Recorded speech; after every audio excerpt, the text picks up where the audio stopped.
support as government spokespeople when they leave their jobs. So it's like a dress rehearsal to do what the elite say before you go to that stage. It's a dress rehearsal. But just to finish up with a couple of points, there has to be a public inquiry into care homes. So I support an echo of homes.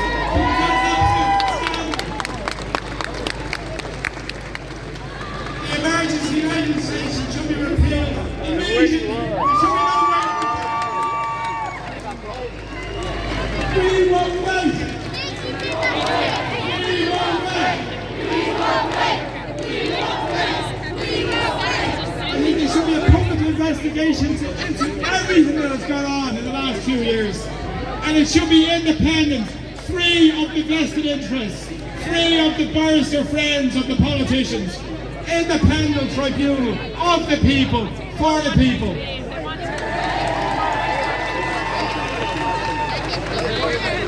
I think as well, the fines for people who have breached nonsensical COVID regulations should be immediately dropped.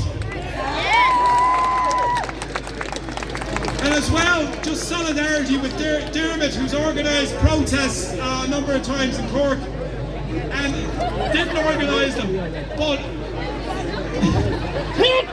this is a basic right to protest, who was got absolutely targeted by the justice system because of having a peaceful right to assembly.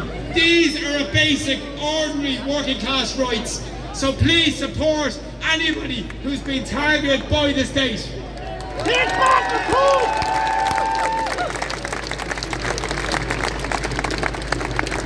I think just to finish up, it's horrific what's happened throughout Europe. You've seen the fascist move in Austria. You've seen the moves, the Parliament yesterday trying to push through the legislation for mass mandates or vaccine mandates on the population. Italy is the same with the over 50s. Germany as well. But solidarity with the people who are standing up and protesting against that. Yes. And I'd like to thank them for offering solidarity to us too, because our struggle is united. The ordinary, decent, working class people are standing throughout the world against this injustice.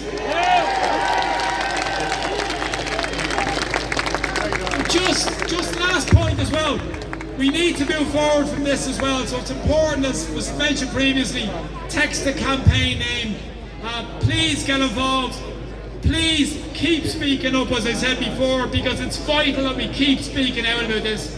If the game's not over, this game has only started. These guys want to move towards a digital currency. That's their end goal. And they want to move towards possible digital IDs. This is what they're possibly looking at. But we need to stand together as people to demand democracy, to demand our rights, because the future is not yet written. It's up.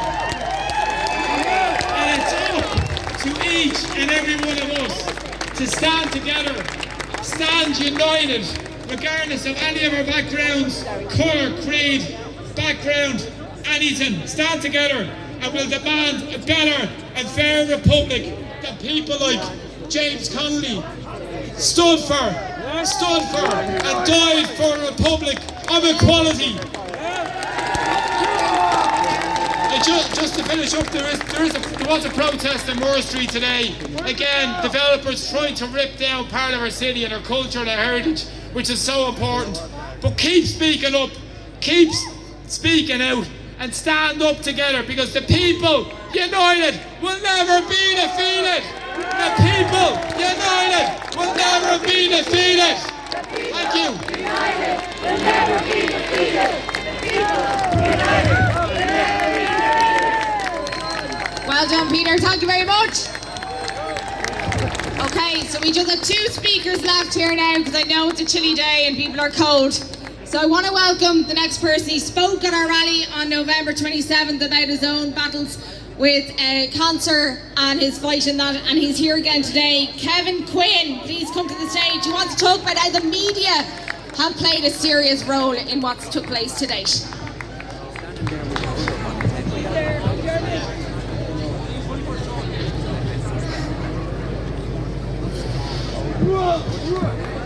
Welcome, Kevin Quinn.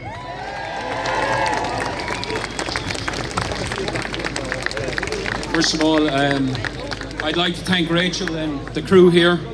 Amazing work they're doing. And I see Rachel and she's on from 5 a.m. in the morning until 12 o'clock at night. I think a round of applause for these guys that work so hard for us and our country. For the media, I've gone to Dublin, I've gone to Nina, I've gone to Cork, I'm back in Dublin. You need to listen to me. If cancer can't kill me, nothing else will.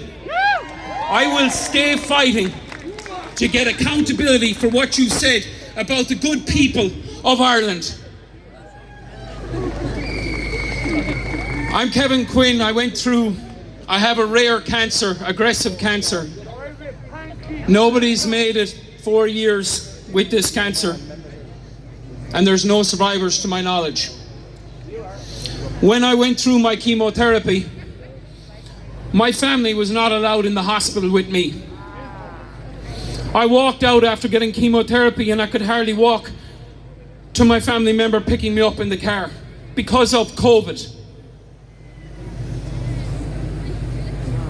Because of COVID. There's 24,000 people dying of cancer in 2 years in this country.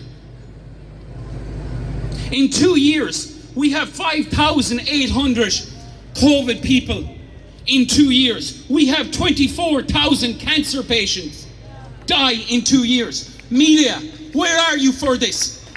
Government, where are you for this? You are nowhere.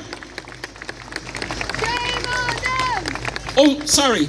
You were for the cervical cancer scandal, but we all know how that went. And who caused it? The media. A few small things that I picked up on my journey in this. I came to the rally and I spoke, and I think I was one of the only people that spoke about the hospital situation. And I just said, you know, we see a pandemic coming, what do? You increase your hospital size. You look after the hospital system. They did nothing. But to make it worse, when I was driving home with my wife down the dual carriageway to Galway, I heard on the radio, the anti-vaxxers. We are not anti-vaxxers, we're civil rights. You keep calling us anti-vaxxers. We are sticking up for our rights. But in that radio segment you said the anti-vaxxers are going to go in and tear the hospital apart. They're going to riot the hospital.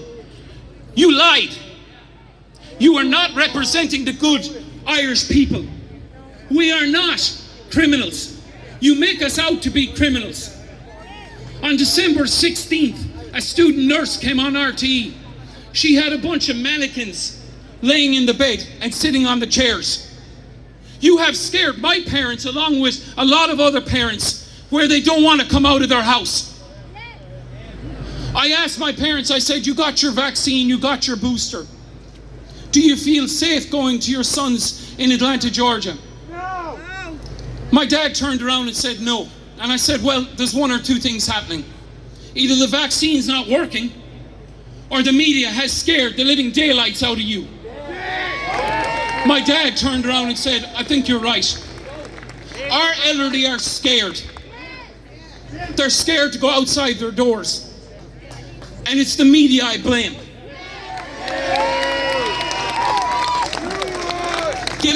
Getting into Joe O'Shea, I hope you had a good Christmas dinner.